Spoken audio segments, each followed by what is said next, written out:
வணக்கம். உங்கள் சிநேகிதி மாலதி மகாதேவன். முதுமையில் சில பிள்ளைகள் தர மன கஷ்டத்துக்கு முன்னாடி உடல் ரீதியாக படுற கஷ்டம்லாம் ஒன்றுமே இல்லைங்க. அடக்கம் பண்ண கூட பிள்ளைகள் வராத அனாதையாக போகிறது எவ்வளவு மன கஷ்டமான விஷயம் தெரியுங்களா? தன்னோட இறுதி யாத்திரைக்கு 13 பேர் மட்டும்தான் வந்திருந்தாங்க என்பது தெரியாத பாரதி, இன்றிருந்தால் அன்னையாவினும் புண்ணியம் கோடி ஆங்கோர் ஏழைக்கு எழுத்தறிவித்தல் அப்படின்னு பாடினதை மாற்றி ஆங்கோர் அனாதை பிணத்தை அடக்கம் செய்தல்னு பாடியிருப்பாரோ? இந்த மாதிரி பிள்ளைகள் இருக்கிற சமுதாயத்தில் தான் இந்த கதையில் வர சாந்தகுமார் மாதிரியான நல்ல உள்ளங்களும் இருக்க தான் செய்கிறாங்க. இந்த கதையை சாந்தகுமாரே சொல்கிறது போல எழுதியிருக்கிறார் கதாசிரியர் என் நாகராஜன். இந்த கதை 2004 வெளிவந்திருக்கு. வாங்க இப்போ கதை கேட்கலாம். அதுக்கு முன்னாடி நீங்கள் இதுவரைக்கும் நம்ம சேனலை சப்ஸ்கிரைப் பண்ணலன்னா சப்ஸ்கிரைப் பண்ணுங்கள். பக்கத்தில் இருக்கிற பெல் பட்டனையும் ப்ரெஸ் பண்ண மறந்துடாதீங்க. வாங்க இப்போ கதை கேட்கலாம். என்னோட அலுவலக அறைக்குள் நுழைந்ததும் சாந்தகுமார் செயலாளர் தோழர் அறக்கட்டளை என்ற என்னுடைய பெயர் பலகை வரவேற்றது. இருக்கையில் அமர்ந்ததும் டெலிஃபோன் ஒலித்தது. Hello, Santhakumar speaking. வணக்கம் சார். இந்த மாத இறுதியில் உங்களுக்காக ஒரு பாராட்டு விழா நடத்துகிறதா இருக்கும் என்று மறுமுனையில் ஒலித்த குரலை இடைமறித்து, எதுக்குங்க இதெல்லாம்? நான் அப்படி என்ன பெருசாக செஞ்சிட்டேன் அப்படின்னு சொன்னேன். நோனோ, நீங்கள் அப்படி சொல்லக்கூடாது. இதை செய்யறதில் நாங்கள் ரொம்ப மகிழ்ச்சி அடைகிறோம். சரி, உங்கள் இஷ்டம். சொல்லி முடித்தபடி எதிரே அலமாரியை நோக்கினேன். வரிசையாக ஷீல்டுகள், தொகுதி எம்எல்ஏ, எம்பி, கலெக்டர் கைக்குலுக்கி பாராட்டும் புகைப்படங்கள். இதற்கெல்லாம் காரணமான அந்த மறைந்த பெரியவரின் புகைப்படத்தில் என் பார்வை நிலைத்தது. 2 ஆண்டுகளுக்கு முன் நடந்த அந்த சம்பவம் இன்னும் என் மனதில் நிழலாடியது. அன்று வழக்கம் போல என் நண்பனை சந்தித்துவிட்டு காரில் புறப்படும்போது பக்கத்தில் இருந்த பஸ் ஸ்டாண்டில் ஒரு பஸ் வந்து நின்றது. அதிலிருந்து இறங்கி கொண்டிருந்தார் முதியவர் ஒருவர். வயது 80 இருக்கும். ஒவ்வொரு படியிலும் கால் வைக்கும்போது உடல் நடுங்கியது. விழாமல் இருப்பதற்காக பக்கவாட்டில் கை கம்பியை இறுக பிடித்திருந்தது. என்ன பெரியவரே, சட்டுன்னு இறங்குங்க. மறுமுனையில் நடத்துனரின் அவசர குரல். ஒருவர் கை கொடுத்து இறக்கிவிட்டார். கீழே இறங்கியும் தன் பேலன்ஸுக்காக இறக்கிவிட்டவரின் கையை இறுக பிடித்திருந்தார் பெரியவர். பெரியவரே, என் கையை விடுங்க, நான் பஸ்ஸில் போகணும்ல என்றபடி அந்த நபர் கையை விடுவித்து கொள்ள பஸ் கிளம்பியது. அதற்கு பிறகும் தன்னை நிதானப்படுத்தி கொள்ள பெரியவருக்கு சில நிமிடங்கள் தேவைப்பட்டன. அந்த பெரியவர் மீது எனக்கு கழிவிரக்கம் ஏற்பட்டது. அதே சமயம் அவருடைய மனைவி, மக்கள் மீது கோபமும் உண்டானது. வயசான காலத்தில் இப்படி துணை இல்லாமல் தனியாவா அனுப்புறது என்று மனதிற்குள் கடிந்தபடி, பெரியவரை எங்கே போகணும் அப்படின்னு கேட்டேன்.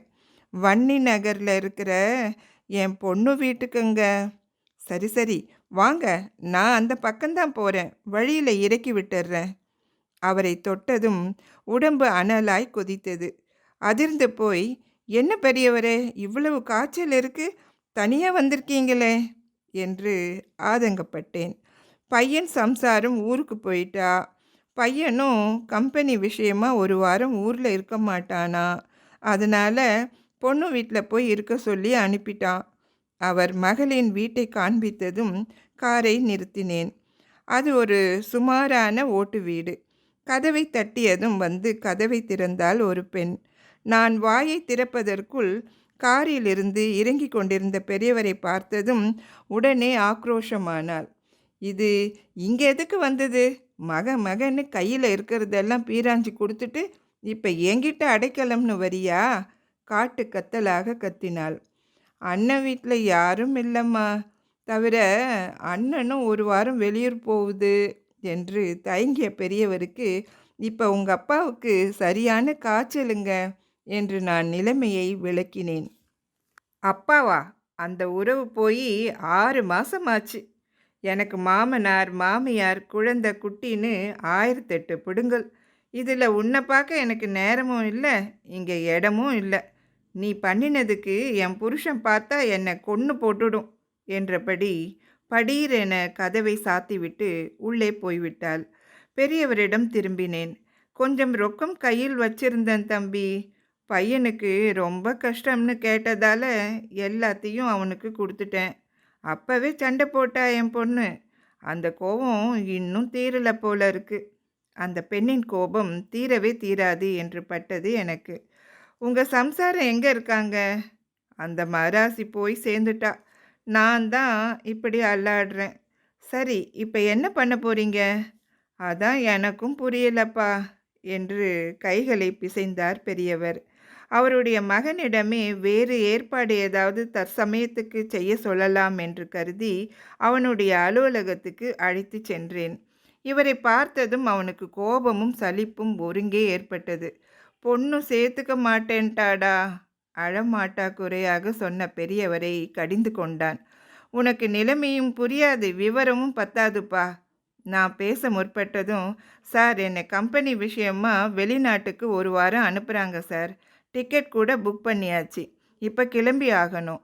ஏதோ போனால் 4 காசு பார்க்கலாம். இது இவருக்கு புரிய மாட்டேங்குதே என்றான். அப்படின்னா உங்கள் தங்கச்சிக்கிட்ட நீங்களே பேசி பாருங்களேன். எனக்கும் அவளுக்கும் 6 மாதமாக பேச்சுவார்த்தையே இல்லைங்களே. சரி, ஒரு வாரம் தானே, வேறு ஏதாவது ஏற்பாடு பண்ணுங்களேன் யோசித்தான். அதற்குள் அவன் நண்பன் வந்து, டைம் ஆச்சுடா அப்படின்னு சொன்னான். சார், ஒரு நிமிஷம் என்று சொல்லிவிட்டு கீழே போனவன் அரை மணி நேரமாகி திரும்பி வரல. ரிசப்ஷனிஸ்டிடம் விசாரித்ததில், அவர் அப்பவே போயாச்சுங்களே, இந்நேரம் ஏர்போர்ட்டில் இருப்பார் என்ற பதில் கிடைத்தது. அடப்பாவி என்று மனதிற்குள் கருவினேன். என்ன ஒரு ஏமாற்றுத்தனம்! வெளிநாட்டு பயணம்னா பெத்தவங்களை கூட வித்துடுவாங்களா? பெரியவரின் மருமகள் எங்கிருக்கிறாள் என்று விசாரித்த போது, இதே கம்பெனியில்தான் அவள் வேலை பார்த்ததாகவும் லவ் மேரேஜ் என்றும் அவள் வடக்கத்திய பெண் என்றும் கூறினார்கள்.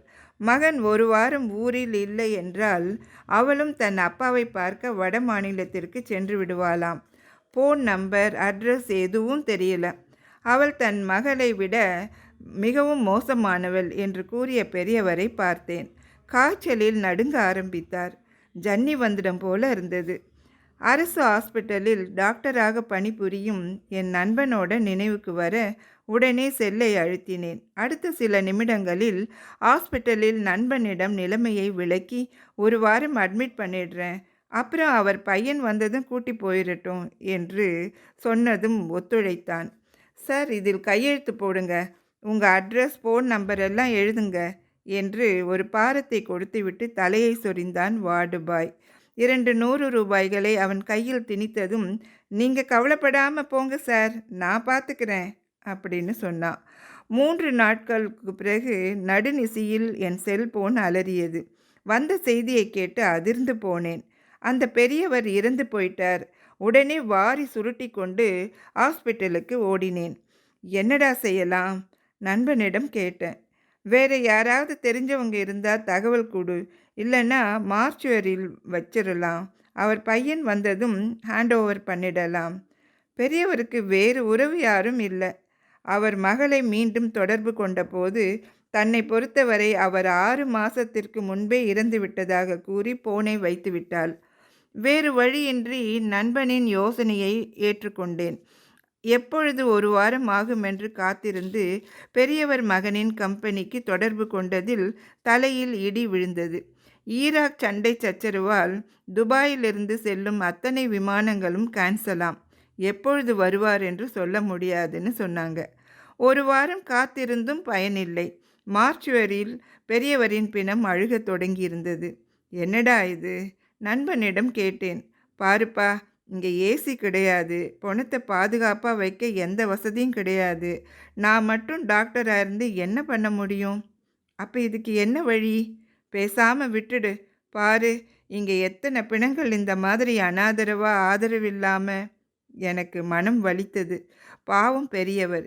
யாருமே தான் இறந்த பிறகு நல்ல முறையில் அடக்க செய்யப்படுவோம் என்று தான் எண்ணுவார்கள். தன் இறுதி யாத்திரைக்கு 13 பேர் மட்டுமே வந்தனர் என்பதை அறியாத பாரதி இன்று இருந்தால் அன்னையாவினும் புண்ணியங்கோடி ஆங்கோர் ஏழைக்கு எழித்தருவித்தல் என்பதை மாற்றி ஆங்கோர் அனாதை பிணத்தை அடக்கம் செய்தல்னு பாடியிருப்பான். அரசு துறைகள் கூட இவற்றிற்கு பரிகாரம் காண முன் வராதது அவமானமாக இருந்தது. ஒரு முடிவுக்கு வந்தேன். அந்த பெரியவரின் பிணத்தை எடுத்து சென்று உரிய மரியாதையுடன் அடக்கம் செய்வதாக நண்பனிடம் தெரிவித்தேன். அந்த பெரியவருடைய மகன் திரும்பி வந்ததும் பாடி எங்கேன்னு கேட்டா, உயிரோடு இருந்தப்பவே ஒன்றும் செய்யாதவன் இப்போ மட்டும் வந்து என்ன செய்ய போகிறான், வரட்டும் நான் பேசிக்கிறேன் அப்படின்னு சொன்னேன். சரி, அன்கிளைம்டு பாடின்னு சர்டிஃபிகேட் தரேன், எடுத்துகிட்டு போ.